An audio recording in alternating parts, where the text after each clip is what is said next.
छठ पर्व की शुरुआत हो चुकी है, लेकिन देखिए जो यमुना से तस्वीरें सामने आ रही है वो भी डराने वाली हैं। आप समझिए कि इस वक्त यमुना का क्या हाल है। देखिए आपको झाग नजर आ रहा होगा और ये झाग इसलिए भी ज्यादा है क्योंकि अमोनिया का स्तर बढ़ चुका है और दिल्ली में कई बार ऐसा होता है यमुना में जब अमोनिया का स्तर बढ़ जाता है। लेकिन समझिए कि जो लोग यहाँ पर पहुंचे हैं श्रद्धालु नहाने के लिए, उनके लिए ये पानी कितना ज्यादा खतरनाक है, उनकी बेबसी नजर आई। तस्वीरें हम आपको दिखा रहे हैं। आप देखिए कि यमुना का पानी जहरीला हो चुका है, उसमें पानी कम झाग ज्यादा है। दूसरी तस्वीर भी यमुना की है जिसमें झाग की वजह से पानी का दिखना बंद हो गया। तीसरी तस्वीर उन बेबस लोगों की है जो दिल्ली में यमुना किनारे छठ पर्व मनाने पहुंचे और मजबूरी में यमुना के जहरीली पानी में ही डुबकी लगाकर इस पर्व की शुरुआत की। और सवाल ये खड़ा होता है कि इसके लिए आखिर जिम्मेदार कौन है।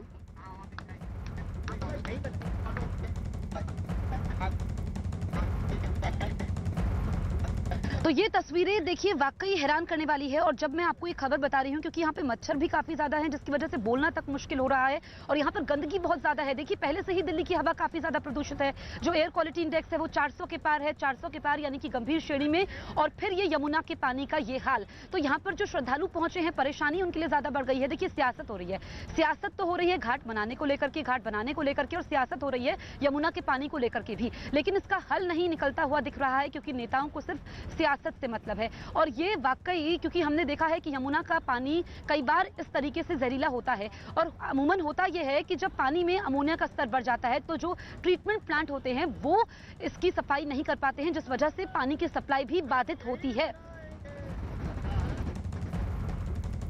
जमुना जी में मैं नहाने आई हूँ, यहाँ पे बहुत ज़्यादा गंदगी है और नहाना भी ज़रूरी है। उसके बाद गंदगी से बीमारी भी हो सकता है, यही सब प्रॉब्लम है। कैसा पानी है यहाँ पर? पानी बहुत गंदा है, पानी झाग आ रहा है, बहुत गंदा पानी है, नहाने में बहुत प्रॉब्लम हो रही है। का तो उम्र हो गया और गंदगी पानी से बीमार पड़ सकती हूँ, क्या करें ना, चार बस करना पड़ता है। तो जो यमुना से तस्वीरें सामने आ रही हैं वो वाकई चौंकाने वाली है क्योंकि पानी काफी ज्यादा गंदगी भरा है और पानी जहरीला भी है, जिसमें विशेषज्ञ बता रहे हैं कि अगर आप इस पानी में डुबकी लगाते हैं तो कई तरह की बीमारियां हो सकती हैं। लेकिन देखिए आस्था हमेशा से ही गंदगी पर भारी रहती है, उसके बावजूद यमुना किनारे श्रद्धालु पहुंचे और कई लोगों ने सुबह के वक्त डुबकी भी लगाई। उनकी बेबसी नजर आई क्योंकि गंदगी से उन लोगों को मतलब नहीं था, वो डुबकी लगाते हुए नजर आए। आज से नहाय खाए के साथ ही छठ पर्व की शुरुआत भी हो चुकी है और नदी में चारों तरफ झाग ही झाग नजर आ रहा है। एक्चुअली क्या है, हमारे को पानी की ना आजकल बहुत समस्या होने लग गई है और कल से तो फिलहाल पानी बिल्कुल बंद हो गया है और कहा जा रहा है कि पानी आएगा नहीं क्योंकि अमोनिया का लेवल बहुत बढ़ गया है।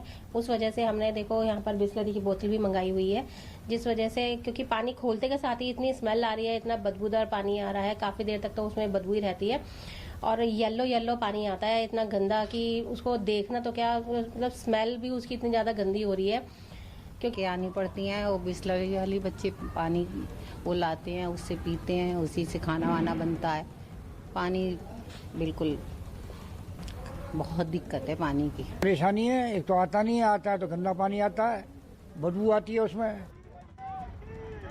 हमारे 3 सहयोगी देखिए हमारे साथ लाइव मौजूद हैं। जावेद मंसूरी हैं द्वारका से, इसके अलावा हमारे साथ दीपक बिष्ट हैं कालिंदी कुंज से, दीपक रावत हैं ITU से। सबसे पहले दीपक बिष्ट मैं आपके पास आती हूं। देखिए दीपक, सियासत तो हो रही है, चाहे फिर वो घाट बनाने को लेकर के हो या यमुना के पानी को लेकर के हो, यहाँ पर तो स्थिति काफी खराब है। आप बताइए कालिंदी कुंज में क्या हाल है?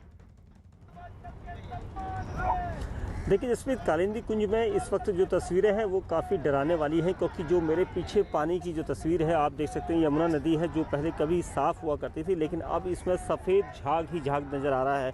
हालांकि दिल्ली सरकार ने इस पूरे मामले में एक दिन पहले ही जानकारी दी थी कि पीने योग्य पानी बन चुका है क्योंकि 2 दिन दिल्ली में पानी की किल्लत थी क्योंकि जो 5 वाटर ट्रीटमेंट प्लांट थे जहाँ पर पानी को साफ़ करके पीने योग्य बनाया जाता था, वहाँ पर पानी की उत्पादन क्षमता कम हो गई थी क्योंकि काफ़ी ज़्यादा अमोनिया उसमें था। लेकिन अब पीने योग्य बताया जा रहा है कि सभी जगह वाटर ट्रीटमेंट प्लांट काम कर रहे हैं और पानी जो है पीने योग्य बना दिया गया है, यानी 0.5 ppm जो पर मिलियन होता है, जो उसका रेशियो होता है, उसके लायक बना दिया गया है। लेकिन जो झाग आ रहा है इस पर यह कहा जा रहा है कि जो रासायनिक पदार्थ होते हैं, जो फैक्ट्रियों, जो आसपास हरियाणा या फिर दिल्ली NCR के आसपास जो फैक्ट्रियाँ हैं वहाँ पर जो फैक्ट्रियों का रासायनिक कचरा होता है वो यमुना नदी में गिराया जा रहा है। साथ ही दिल्ली के जो लगभग 58% से ज़्यादा जो कचरा है वो भी इसी यमुना नदी में आ रहा है और उसका जो रीज़न है, उसका जो कारण है वो यही है कि झाग बनता हुआ आ रहा है क्योंकि उसमें फॉस्फोरस है, उसमें डिटर्जेंट केमिकल है, तो ये सारी चीज़ें जो है इस पानी को इतना गंदा बना रही है जिससे ये झाग हो रहा है। क्योंकि छठ पूजा का कार्यक्रम 2 दिन बाद है, लेकिन पूजा आज से ही शुरू हो चुकी है और इसको लेकर श्रद्धालु यहाँ पर देख सकते हैं, ये सभी श्रद्धालु यहाँ पर सुबह से आए हैं क्योंकि इन्हें इस गंदे पानी में ही नहाना है, स्नान करना है, क्योंकि मजबूरी है।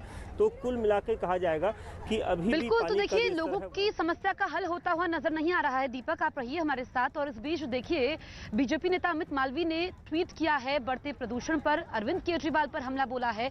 उन्होंने ट्वीट में क्या कहा ये हम आपको बताते हैं। उन्होंने ट्वीट में लिखा, दिल्ली में छठ पूजा कर रहे श्रद्धालु प्रदूषित यमुना में डुबकी लगाने को मजबूर हैं। दिल्ली में बड़ी संख्या में लोग छठ पूजा करते हैं। इस पर्व को मनाने वालों के लिए सुविधाएं प्रदान करने के लिए उनकी प्रतिबद्धता को दर्शाता है और दिल्ली में अरविंद केजरीवाल ने इन चीजों में कमी कर दी। शर्म।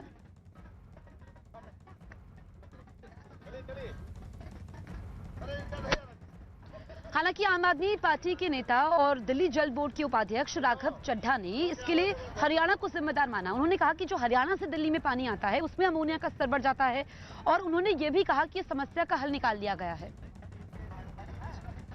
हमने देखा कि बीते 24 घंटे के अंदर दिल्ली के कुछ इलाकों के अंदर, जैसा कि मैंने बताया, ईस्ट, नॉर्थ ईस्ट और साउथ दिल्ली में पानी की सप्लाई में गिरावट देखी गई थी।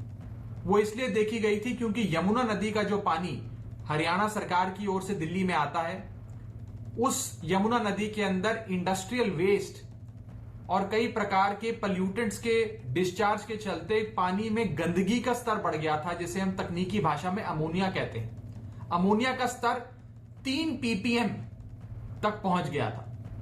साधारण तौर पे वाटर ट्रीटमेंट प्लांट्स 1 ppm की गंदगी को ट्रीट कर पाते हैं, लेकिन जब गंदगी का स्तर इतना बढ़ जाए तो कोई भी वाटर ट्रीटमेंट प्लांट उस पानी का शुद्धिकरण नहीं कर सकता और गंदा पानी अपनी जनता तक नहीं पहुंचा सकता। हमने लगातार हरियाणा सरकार के साथ संवाद करके, मैनेजमेंट करके, बात करके इस समस्या को हल करने के अथक प्रयास करे और आपको बताते हुए ये खुशी है कि बीते 24 घंटे में जो पानी की सप्लाई में गिरावट देखी गई थी अब वो सामान्य हो रही है। दीपक रावत हमारे साथ मौजूद हैं। दीपक, हम राघव चड्ढा को सुन रहे थे क्योंकि ये जो पानी है इससे कई तरह की बीमारियां हो सकती है। श्रद्धालु डुबकी लगा रहे हैं और लोगों को दिक्कत भी हुई थी पानी की, तो क्या इस समस्या का हल निकाल लिया गया है? अब लोगों तक पानी पहुंच पा रहा है?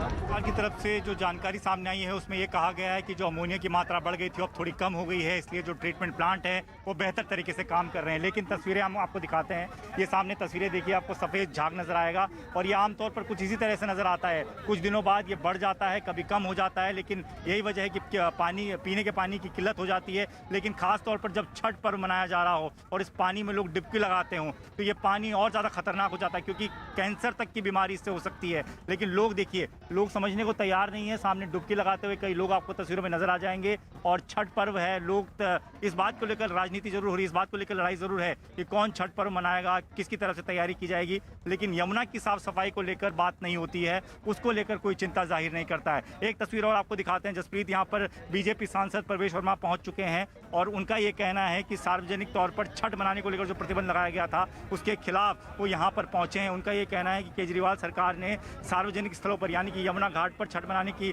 मनाही की है और यही वजह है कि वो चाहते हैं कि वो अपने तरीके से साफ सफाई करें, अपनी तरफ से तैयारियां करें और वो यहाँ पर खुद पहुंचे हैं। उन्होंने पहले पूजा अर्चना की, उसके बाद वो यहाँ पर फावड़ा लेकर ही पहुंचे थे। उनका ये कहना है कि पूरा घाट तैयार कर दिया जाएगा। इसके लिए यहाँ पर तस्वीरें आप देख रहे हैं, तमाम कार्यकर्ता भी यहाँ पर पहुंचे हैं और कोशिश यही की जा रही है कि घाट को तैयार कर लिया जाए, आज शाम तक तैयार कर लिया जाए, क्योंकि आज से छठ पर्व शुरू हो चुका है। तो बीजेपी सांसद यहाँ पर हैं और मेयर भी यहाँ पर पहुंचे थे, तो तमाम लोग अलग अलग तरह की राजनीति की बात कर रहे हैं। लेकिन तस्वीरें एक बार फिर से आपको दिखा देता हूं जसप्रीत, ये पानी देखिए, पानी बेहद गंदा पानी है, जहरीला पानी, अमोनिया की मात्रा काफ़ी ज़्यादा है इस पानी में। कारखानों का पानी, नाला जो है इसमें बहता चला जाता है और ये वजह है कि लगातार ये पानी जो है वो प्रदूषित होता जा रहा है। लेकिन इसकी सफाई की बात नहीं होती है, बात सिर्फ इसकी होती है कि छठ पर्व कैसे मनाएं, उसकी तैयारी कैसे की जाए। मैं भी यमुना घाट पर ही मौजूद हूँ दीपक, और वाकई क्योंकि हम यहाँ पर यमुना किनारे हैं और देखिए जो पानी की बदबू है वो यहाँ तक आ रही है क्योंकि गंदगी काफ़ी ज़्यादा है, जगह जगह पर कूड़े का ढेर है।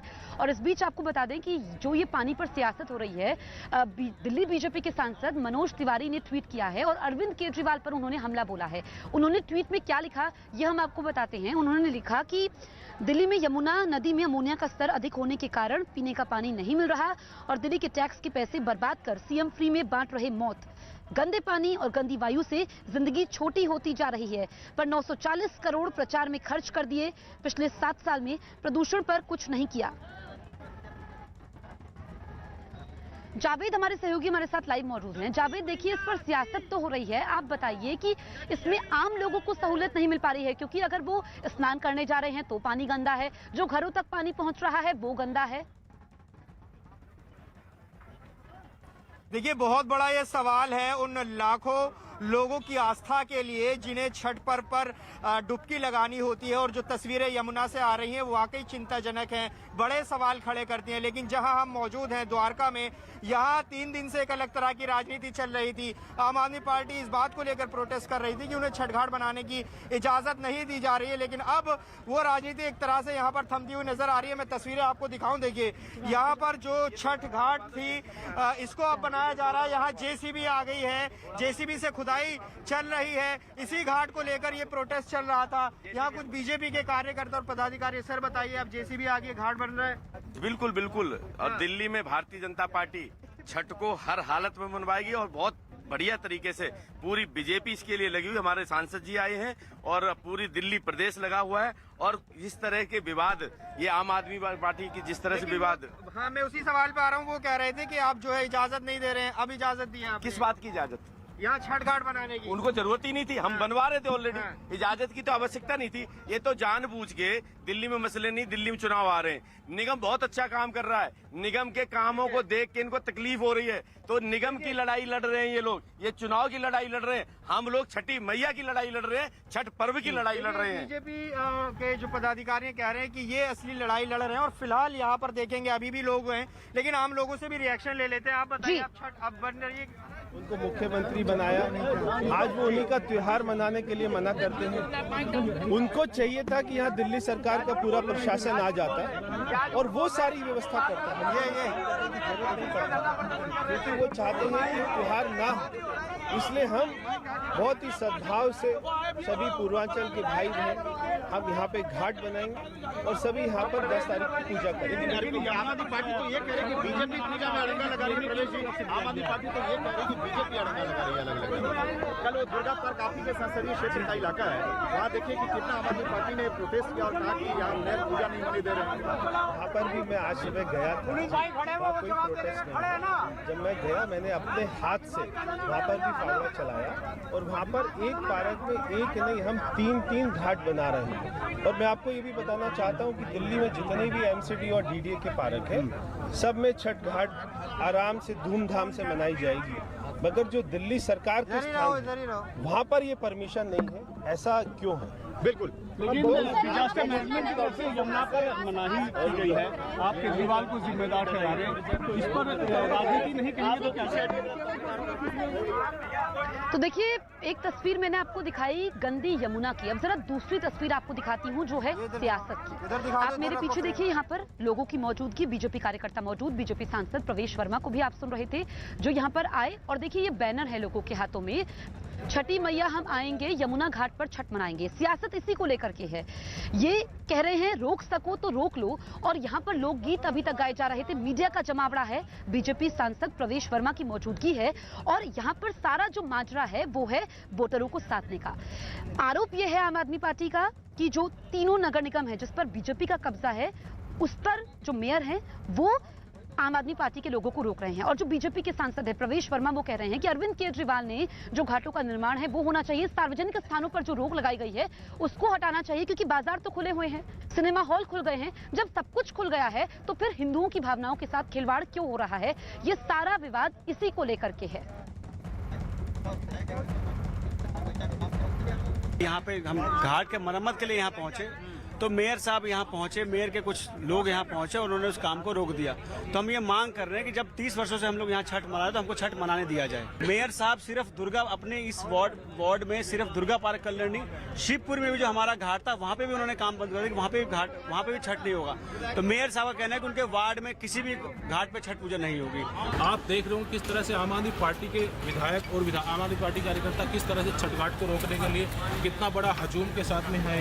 इस छठ घाट के रोक रोकना चाहते हैं, जिसको हम एमसीडी के लोग बना रहे हैं। ऑलरेडी हमने एक छठ घाट बना दिया, दूसरा बनाने की प्रक्रिया में।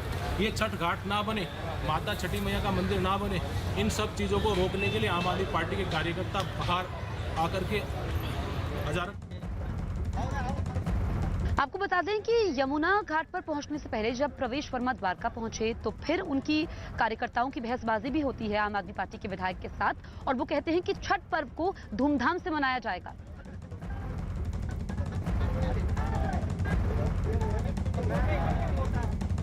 द्वारका में जिस छठ घाट को बनाने को लेकर विवाद हो रहा है, वहां पर सांसद प्रवेश वर्मा पहुंचे हैं। सर, लगातार आम आदमी पार्टी 2 दिन से प्रोटेस्ट कर रही थी, अब क्या अंत में फैसला हुआ? मेयर साहब भी आपके साथ हैं, विधायक जी बाहर खड़े हैं, उनके समर्थक हैं, क्या कहेंगे? छठ बन रहा है जी, पुरानी छठ नहीं बन रही थी? ऐसा देखिए, ये एक जो आपको दिखाई दे रहा है पार्क जो है, एक बहुत ही खराब स्थिति में था। और यहाँ के जो पहले यहाँ के विधायक रहे हैं, जो इस एरिया के सांसद रहे हैं, जो अपने आप को पूर्वांचल का ही नेता मानते हैं, वही लोग यहाँ पे सारे कब्जा करवाते आए थे। हमारे जो मेयर हैं मुकेश जी, यहाँ पर अपना डीडीए का कब्जा करवाया, फिर वो डीडीए से एमसीडी को ट्रांसफर करवाया, और आज एक नहीं, यहाँ पर जो अपना छठ ये लोग मनाते थे। और यहाँ पे ये जो आम आदमी पार्टी के लोग हैं, एक तो ये दिल्ली में बैन लगाते हैं कि कोई छठ घाट नहीं मनाएगा, कोई हिंदू पर्व नहीं मनाएगा, फिर ये यहाँ पे आके ड्रामा करते हैं। तो यहाँ पर कोई दिक्कत नहीं, यहाँ पे समिति के लोग उपस्थित हैं और सभी की रजामंदी से ये कार्यक्रम बहुत ही भव्य रूप से होगा। सर, आप अभी मैंने कभी भी मना नहीं किया है। ये समिति के लोग कल मेरे से पहली बार मिले हैं, कल इन्होंने मुझे पत्र दिया, उसी पत्र पे मैंने इनको एनओसी जारी की, कमिश्नर से बात किया, डीएम से बात किया, आज सुबह इनको एनओसी मिल जाएगी। हमने कभी मना नहीं किया, हमने इनको बोला 4 चाहिए, 5 चाहिए, 2 हमने परमानेंट। लेकिन कल बात हुई थी, एमसी आप भी थे, एसडीएम साहब भी थे और आम आदमी पार्टी के विधायक भी थे। उस वक्त क्या बात हुई थी कि उस वक्त वो आरोप लगा रहे हैं, उस वक्त आप नहीं माने थे? हमने तब भी उनको बोला समिति के लोग आगे बात करेंगे, तो हम कभी मना नहीं कर रहे। अच्छा। 2 समिति मेरे पास पहले आई थी, दोनों को मैंने छठ घाट प्रोवाइड कर दिया, कल ये आए तो कल मैंने इनको प्रोवाइड कर दिया, और कोई समिति मांगेगी उसको भी दे देंगे। अब बात ये कही जा सकती है, जिस पर विवाद था वो थमता हुआ नजर आ रहा है। जिस विवाद नहीं था, हमने किसी को मना नहीं करा, विवाद बनाया जा रहा है, इसको जबरदस्ती छठ रोकने वाले लोग आज छठ की बात कर रहे हैं। नगर वन पार्क खुलवाए ना, जो दिल्ली सरकार की जमीन है, दिल्ली सरकार का पार्क है, उसको क्यों सील करा हुआ है? मैंने कल भी बोला विधायक जी को कि आप उसको खुलवाइए, वहाँ पे कम से कम 2000 आदमी एक बार में काम कर सकते हैं, उसके लिए कुछ बोले नहीं। बाद में बराबर में टेक चंदन सरी वहाँ बनवा लीजिए आप, हमने किसी को मना नहीं किया। हम तो छठ को लेकर के आए, सांसद जी ने धरना किया, अध्यक्ष जी ने धरना किया, हम घायल भी है, तब तो परमिशन मिली है। हमारे सहयोगी जावेद हमारे साथ लाइव मौजूद है। जावेद, आपने बातचीत की थी प्रवेश वर्मा से, आप बताइए कि क्या विवाद अब थम चुका है, पूरा विवाद सुलझा लिया गया है?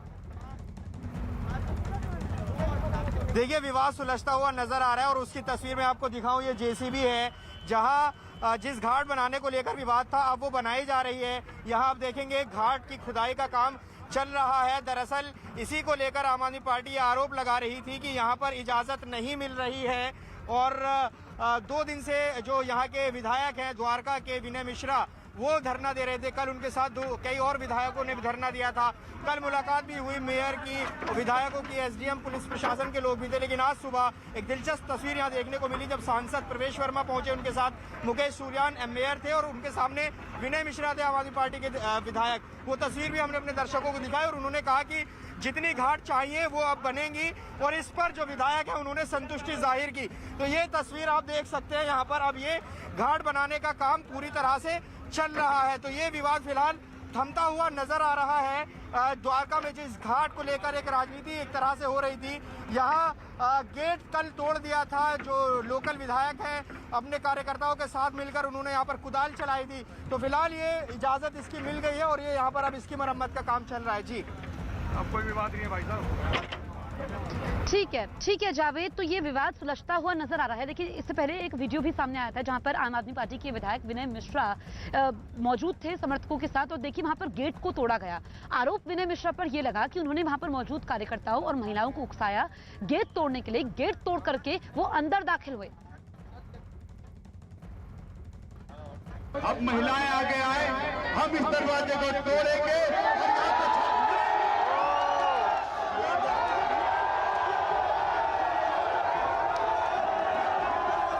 अब महिलाएं आगे आए, हम इस दरवाजे को तोड़ेंगे।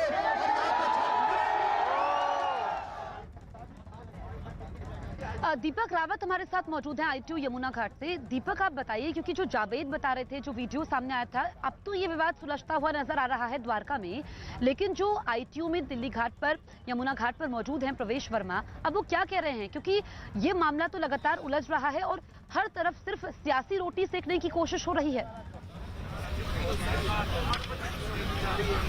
जसप्रीत, साफ तौर पर सियासी रोटियां सेकने का काम तो हो ही रहा है। तस्वीरें हम आपको दिखा लेते हैं। प्रवेश वर्मा यहाँ पर पहुंचे हैं, अभी भी मीडिया से बात कर रहे हैं। थोड़ी देर पहले हमने भी बात की थी। साफ तौर पर उनका ये कहना था कि जिस तरीके का ऑर्डर जारी हुआ है उस तरीके को अगर समझा जाए तो उससे तो आप छठ मनाना बहुत मुश्किल हो जाएगा, क्योंकि घाट पर आमतौर पर ज्यादा से ज्यादा लोग पहुंच पाते हैं। वहां पर छठ पूजा मनाना आसान होता है, लेकिन आप कह रहे हैं कि वैकल्पिक तौर पर इसे मनाएंगे तो ये पॉसिबल नहीं होगा। यही वजह की थोड़ी देर पहले उन्होंने पूजा अर्चना की। यहाँ पर देखिए ये तैयारी उन्होंने कर रखी है। इसके पहले उन्होंने यहाँ पर छठ घाट को साफ करने की कवायद भी की। कई सारे लोग यहाँ पर देखिए तख्तियां लेकर पहुंचे हुए हैं, तो लगातार नारे लगा रहे हैं और साफ तौर पर उनकी तख्तियों पर लिखा हुआ है कि छठी मैया हम आएंगे, यमुना घाट पर छठ मनाएंगे। तो साफ तौर पर बीजेपी और प्रवेश वर्मा ये कह रहे हैं कि अरविंद केजरीवाल की सरकार ने इस तरह से छठ मनाने पर रोक लगा रखी है, जबकि आम आदमी पार्टी दिल्ली सरकार ये कह रही है कि DDMA ने ऑर्डर जारी किया है। उन्होंने तो चिट्ठी भी लिखी थी DDMA को, LG को, कि इस तरह से छठ मनाने की इजाजत दी जाए। लेकिन इस वक्त तस्वीरें हम आपको दिखा रहे हैं, कई व्रती यहाँ पर पहुंचना भी शुरू हो गए हैं,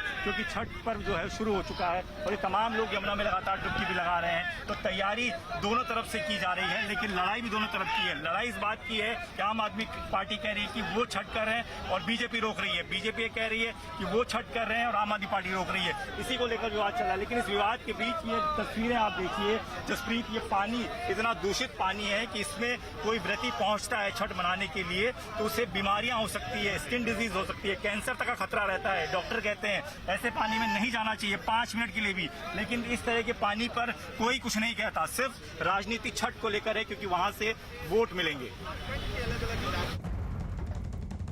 बिल्कुल, राजनीति देखिए छठ को लेकर के है दीपक, और यही तस्वीर है, क्योंकि हम लोग मौजूद है, हमारी टीम सुबह सा, और सुबह से हम जो तस्वीर दिखा रहे हैं कि एक तो यमुना का ये पानी काफी ज्यादा गंदा, जहरीली हवा, जहरीला पानी, ऊपर से सियासत। तो यहाँ पर यमुना तट पर जो बीजेपी सांसद पहुंचे हैं उनके साथ तमाम कार्यकर्ता भी मौजूद हैं। देखिए तख्तियां हैं और तख्तियां इन्होंने लगाई भी हुई हैं, मीडिया का जमावड़ा भी यहाँ पर है और यहाँ पर लोकगीत गाए जा रहे थे और ये कहना चाह रहे हैं कि जब सब कुछ खुला हुआ है तो फिर जो हिंदू पर्व है उस पर रोक क्यों होती है।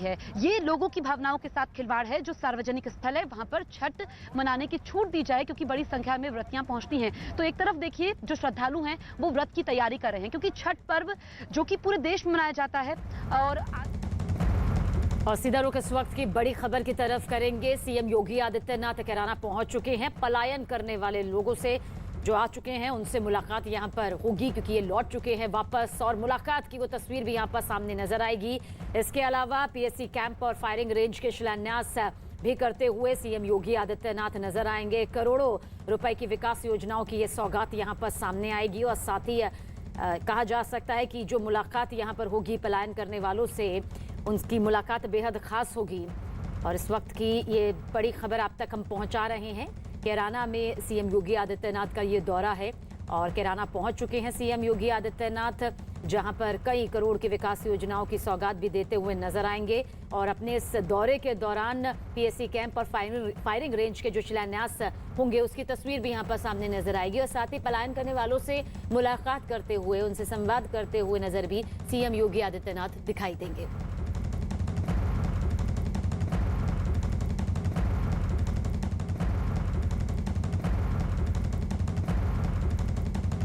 जिन परिवार से मिलने आ रहे हैं, कितने दिन पहले यहाँ पर रहने आए हैं और सरकार की ओर से क्या कोशिश की गई है? ये सर जो है ये सन 16 में जिस वक्त यहाँ वारदात शुरू हुई, व्यापारियों को गोलियां मारी गई, रंगदारी की चिट्ठियां भेजी गई और यहाँ से सब परिवार लोग पलायन करके चले गए। हिंदू परिवार सब यहाँ से पलायन गए। हिंदू परिवारों के साथ साथ यहाँ पर मुस्लिम परिवार भी पलायन करके गए हैं, इनकी गुंडागर्दी और उसकी वजह से। आज योगी नाथ जी जिस वक्त सत्ता संभाली है उससे हम लोग बहुत कुछ सुरक्षित हैं यहाँ पे, और आज हम शान से अपना जो है सर उठा कर जी रहे हैं। ये बताइए, जो लोग पलायन, क्या सरकार ने किया, किस तरीके के प्रयास किए गए जो उन लोग आए और यहाँ पर वापस सेटल होने की ओर की दिशा में बढ़ रहे हैं? जब से आदरणीय योगी नाथ जी हमारे मुख्यमंत्री बने हैं तब से भय खत्म हो गया, हम खुल के जीने लगे, वरना कैराना में हम जी भी नहीं रहे थे। सभी डरते थे, बाहर घर से निकलना बहू बेटी कोई नहीं निकल सकती थी। जब से लोग यहाँ से चले गए थे, योगी जी सरकार बनने के बाद वापस आए हैं। सबसे बड़ी बात रही कि योगी आदित्यनाथ जी मुख्यमंत्री बनने के साथ सभी लोग वापसी आने लगे। नहीं, क्या प्रयास क्या हुए सरकार की तरफ? सरकार ने अपने तरफा से प्रयास किए। यहाँ पे माननीय हुकुम सिंह जी हुआ करते थे, उनके द्वारा सूचना भेजी गई कि आप लोग वापस आओ, हम आपको जो वो देंगे सुरक्षा, हम आपको गारंटी लेते हैं, आपकी सुरक्षा की गारंटी हम लेते हैं। अभी और ऐसे कितने परिवार हैं जिनकी आशा उम्मीद की जा रही कि वह वापस आएंगे और स्थापित होंगे? सभी वापस आ गए जी, करीब करीब 1-2 परिवार है ना, वो भी आ जाएगा, ऐसा कुछ नहीं होना। और हमारे सहयोगी अमित पांडे हमारे साथ ज्यादा जानकारी के लिए मौजूद है। अमित, कराना पलायन का मुद्दा हमेशा यूपी की सियासत में सुर्खियों में रहा है और अब सीएम योगी आदित्यनाथ का विधानसभा चुनावों से पहले कराना से पलायन करने वाले लोगों से मुलाकात यहां पर करना, क्या कुछ इसके मायने और कितनी बड़ी तस्वीर आज निकल कर आने वाली है कराना से? देखिए, पलायन हमेशा से ही अहम मुद्दा रहा है जिसको बीजेपी ने हमेशा अपने चुनाव प्रचार अभियान में जिक्र किया है और आज उसी पलायन के मुद्दे को लेकर यूपी सीएम यहां पर आ रहा है। आप तस्वीरें देख सकते हैं, ये वो कस्बा इलाका है शामली क्षेत्र का, जहां पर सीएम योगी आएंगे। उस घर में वो जाएंगे। परिवार है, पीड़ित परिवार है जो पहले पलायन कर चुका था लेकिन अब वापस यहां आकर रह रहा है और करीब 40 मिनट के आसपास अभी तक का प्रस्तावित कार्यक्रम है कि सीएम वक्त बिताएंगे और शायद जलपान भी ग्रहण कर सकते हैं। इस तरीके का प्रस्तावित कार्यक्रम है यहाँ पर और जाहिर सी बात है कि इसके बाद आने वाले दिनों में जब बीजेपी की तरफ से राजनीतिक सभाएं, यात्राएं होंगी, पलायन के इस मुद्दे का जरूर जिक्र किया जाएगा कि अब पलायन कर चुके जो परिवार है उनको वापस लाकर बसाया जा रहा है। तो इसको बीजेपी अपने चुनाव प्रचार अभियान में इस्तेमाल करेगी और इसका जिक्र करेगी। गृहमंत्री अमित शाह ने भी इसका कुछ दिनों पहले लखनऊ में अपने भाषण में जिक्र किया था। कैराना, कंदाला, शामली, कांदला, शामली, ये सब ऐसे इलाके हैं जिनका जिक्र बार बार सीएम योगी या फिर बीजेपी के शीर्ष नेता करते हैं। तो यहाँ पर फिलहाल ये गतिविधि है उत्तर प्रदेश, पश्चिमी उत्तर प्रदेश की जो अहम राजनीतिक मुद्दा है उससे जुड़ी एक गतिविधि में यूपी सीएम शामिल होने यहाँ पर आ रहे हैं। बिल्कुल अमित, आपने आसपास के लोगों से बातचीत भी यहाँ पर की होगी, क्या कुछ उनका मानना है? क्योंकि अखिलेश यादव ने तो सीधा किराना के मुद्दे को लेकर जिस तरह से ये कहा कि भाई बीजेपी जो है वो अहम मुद्दों को छोड़ते हुए इस मुद्दे को कर रही है जिसकी वास्तविकता नहीं है, लेकिन किराना का पलायन सभी के सामने रहा, वो तमाम अहम वजह भी सामने आई जिसकी वजह से यहाँ से छोड़कर अपनी जिंदगी को छोड़कर मजबूरी में जाना भी पड़ा। ऐसे में जो वापसी यहाँ पर सामने आई, क्या कुछ आपको लगता है लोग इस पूरे दौरे को लेकर, खासतौर से किराना से इस मुलाकात को लेकर किस नजरिए से देख रहे हैं? और देखिए, पलायन का जो मुद्दा है खासतौर पर पश्चिमी उत्तर प्रदेश में जब से 7 साल से हम 6 साल से उत्तर प्रदेश की राजनीति देख रहे हैं और बीजेपी किस तरीके से इसको आगे ले जाती है, तो लगातार इस पलायन के मुद्दे का जिक्र होता रहा है। इससे पहले भी पिछले विधानसभा चुनाव में जब सीएम जी अमित, आप नजर बनाए रखिएगा, आगे भी आपकी तरफ रुख करेंगे। इस वक्त की बड़ी खबर की तरफ हम रुख कर रहे हैं, सीधा रुख करेंगे शाहरुख खान की मैनेजर से पूछताछ यहाँ पर होगी। इस वक्त की बड़ी खबर, शाहरुख खान की मैनेजर पूजा ददलानी का जिक्र कर रहे हैं। क्रूज ड्रग्स केस में पूछताछ यहां पर की जाएगी। एनसीबी का एक्शन यहां पर सामने आया है। पूजा ददलानी ने हालांकि एसआईटी से और वक्त इस पूरे मामले को लेकर मांगा है और इसके पीछे की दलील उनकी तरफ से दी गई है कि उनकी सेहत ठीक नहीं है, खराब है। शाहरुख खान की मैनेजर है पूजा ददलानी, जिनसे पूछताछ यहां पर की जाएगी। इस पूरे मामले को लेकर जानकारी आप तक पहुंचा दें कि पूछताछ की ये कड़ी जो है अब पूजा ददलानी पर आकर टिक गई है। पूजा ददलानी को मुंबई पुलिस का नोटिस भी यहां पर सामने आया है। क्रूज ड्रग्स केस लगातार कानूनी प्रक्रिया के तहत आगे बढ़ता जा रहा है। हालांकि पूजा ददलानी ने फिलहाल एसआईटी से और वक्त मांगा है, अभी वो सामने नहीं आ सकती हैं और इसके पीछे उन्होंने अपनी सेहत का हवाला दिया है। विवेक हमारे सहयोगी ज्यादा जानकारी के लिए। विवेक, क्या कुछ यहाँ पर पूजा ददलानी की तरफ से कहा जा रहा है? उनकी सेहत का हवाला वो खुद देती हुई नजर आ रही है, क्या तस्वीर नजर आ रही है? सबने देखिए, इस पूरे मामले में जैसे किरण गोसावी ने एक आरोप लगाया था कि इसमें पैसों को लेन देन हुए हैं आर्यन खान की गिरफ्तारी को लेकर, उसके बाद अब मुंबई पुलिस ने स्पेशल इन्वेस्टिगेटिव टीम यानी कि एसआईटी गठित की है। 4-5 अधिकारियों की ये टीम है। उसी टीम में अब जांच के आधार पर सब लोगों को पूछताछ के लिए बुलाया जा रहा है और इसी पूछताछ के सिलसिले में अब मुंबई पुलिस ने शाहरुख खान की मैनेजर पूजा ददलानी को समन्स किया था कि वो अपने आके पुलिस जहाँ पे एसआईटी की टीम है उनके सामने आके अपना पक्ष रखें कि आखिरकार जो बातें सामने आ रही हैं कि पैसों को लेन देन की बात हुई थी, उसको लेकर मुंबई पुलिस जांच कर रही है। इसी वजह से पूजा ददलानी को समन किया गया था। ये समन शनिवार का था, लेकिन अब पूजा ददलानी ने मुंबई पुलिस को जानकारी दी है कि उनकी तबीयत ठीक नहीं है। इसी वजह से वो समन का जवाब नहीं दे पाएंगी। अब मुंबई पुलिस इस पूरे मामले में तैयारी कर रही है कि जैसे ही पूजा ददलानी की तबीयत ठीक होगी, उसके बाद उन्हें बाकायदा दूसरा ऑफिशियल समन जारी किया जाएगा और कहा जाएगा कि जो भी उनको बातें कहनी है अब मुंबई एसआईटी के सामने आए और अपना पक्ष रखें। जी विवेक।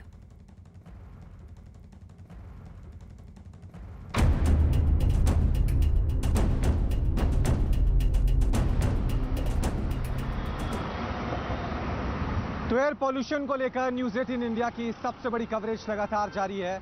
हम लगातार सवाल उठा रहे हैं कि दिल्ली की आबो हवा में जो ये जहर खुला हुआ है, इसके लिए जिम्मेदार कौन है। तस्वीरें आप देख सकते हैं, दोपहर का वक्त हो गया है, लेकिन अभी भी ये जहरीली हवा आपको वातावरण में साफ तौर से दिखाई दे सकती है। अक्षरधाम मंदिर है, लेकिन धुंधली तस्वीर आपको नजर आ रही होगी।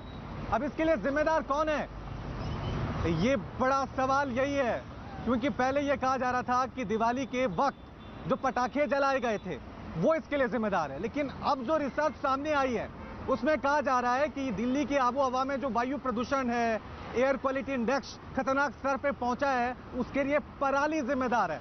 पंजाब के तमाम इलाकों में, अलग अलग जिलों में हर जगह पराली जलाई जा रही है, जिसका सीधा असर देश की राजधानी दिल्ली एनसीआर के तमाम इलाकों में देखने को मिल रहा है। कल दिल्ली सरकार की तरफ से भी आंकड़े दिए गए थे कि 3500 जगह पे पराली जलाई जा रही है। यानी जो पटाखों को लेकर दावे किए गए थे कि दिल्ली में पटाखों की वजह से प्रदूषण फैला है, तो ये कह सकते हैं कि पराली का काम है और पटाखे बदनाम है। दिल्ली के अंदर का जो पोल्यूशन है वो पराली जलने की घटनाओं के साथ साथ पटाखे का दिवाली के दिन जो कंट्रीब्यूशन इसमें ऐड होता है वो इस पोल्यूशन को और खतरनाक बना देता है। पटाखों का जो इम्पैक्ट है वो तो धीरे धीरे कम हो रहा है, लेकिन जो पराली का इम्पैक्ट है वो अभी कॉन्सिस्टेंट बना हुआ है। इसलिए इसका समाधान जब तक नहीं होगा तब तक दिल्ली के ऊपर जो ये प्रदूषण का खतरा है इसका समाधान अस्थायी तौर पे नहीं हो सकता है। तो अब जो ये खुलासा सामने आया है कि पटाखे नहीं, पराली की वजह से दिल्ली में वायु प्रदूषण खतरनाक स्तर पे पहुंच गया है। अब सवाल यही है कि पटाखों को लेकर तमाम सेलिब्रिटीज, तमाम नेता, राजनीतिक पार्टियां अपने बयान सामने रखती हैं, लेकिन पराली को लेकर सब खामोश क्यों हैं? इसलिए कि पंजाब में विधानसभा चुनाव है, कोई किसानों के विरुद्ध बोलकर, पराली के विरुद्ध बोलकर नुकसान नहीं उठाना चाहता अपने वोट बैंक में।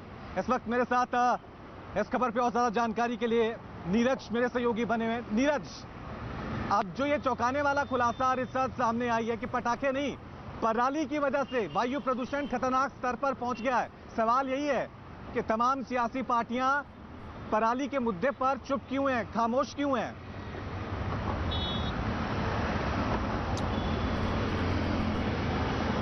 रवि, देखिए पंजाब में तो पराली जलाने की घटनाएं लगातार बढ़ी हैं, लेकिन इस वक्त हम लोग मौजूद हैं पानीपत में, हरियाणा के पानीपत में मौजूद हैं और एक ऐसे इलाके में मौजूद है, पानीपत के मनाना गांव में मौजूद है और वहां आपको दिखाते हैं जहां पराली की जलाई गई है।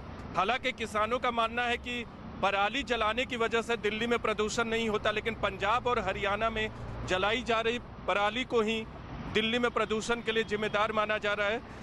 कुछ किसानों से भी बात करते हैं जो यहाँ मौजूद हैं, जिनका ये खेत है, एक बड़े खेत में पराली जलाई गई है, लेकिन यहाँ के मालिक से बात करते हैं। पहले आपको उनसे उनका क्या कहना, उनकी बातें सुनते हैं। विक्रम जी, ये बताइए, ये कहा जाता है कि पंजाब और हरियाणा में पराली जो जलाई जाती है उसके लिए जिम्मेदार है, दिल्ली में प्रदूषण के लिए पराली जिम्मेदार है। ये ऐसा है जी, हम तो यहाँ से गौशाला में बेच दिया हमने, तो नीचे का वो जो फूसा है उसको जलाते हैं हम। ये जो है ना पंजाब में तो दूसरे डाल की जीरी हो है, हरियाणा में तो बहुत कम, ये फूस तो फूकना पड़ेगा जी, इन्हें कित ले जाऊँ और पुराली ने जला कर हम फिर खाएंगे क्या?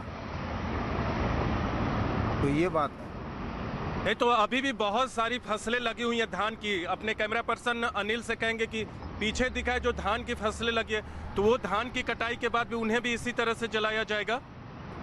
ऐसा है जी, सब ऐसे त्रिया करते हैं, मैं अकेला थोड़ा करता हूँ। इतने फूस में कहाँ ले जाए उठा के, नीचे के फूस में आग लगाते हैं, ऊपर फूस में आग नहीं लगाता कोई। तो दिल्ली के प्रदूषण के लिए पराली जिम्मेदार नहीं है हरियाणा की? हमने तो यूपी में जा हमारी तो पुराली बेच देते हैं हम तो। ठीक, आपको दिखाते हैं रवि एक बार फिर यहाँ जो हम देख रहे हैं नीरज यहाँ पर कि किसानों को जागरूक नहीं किया गया है।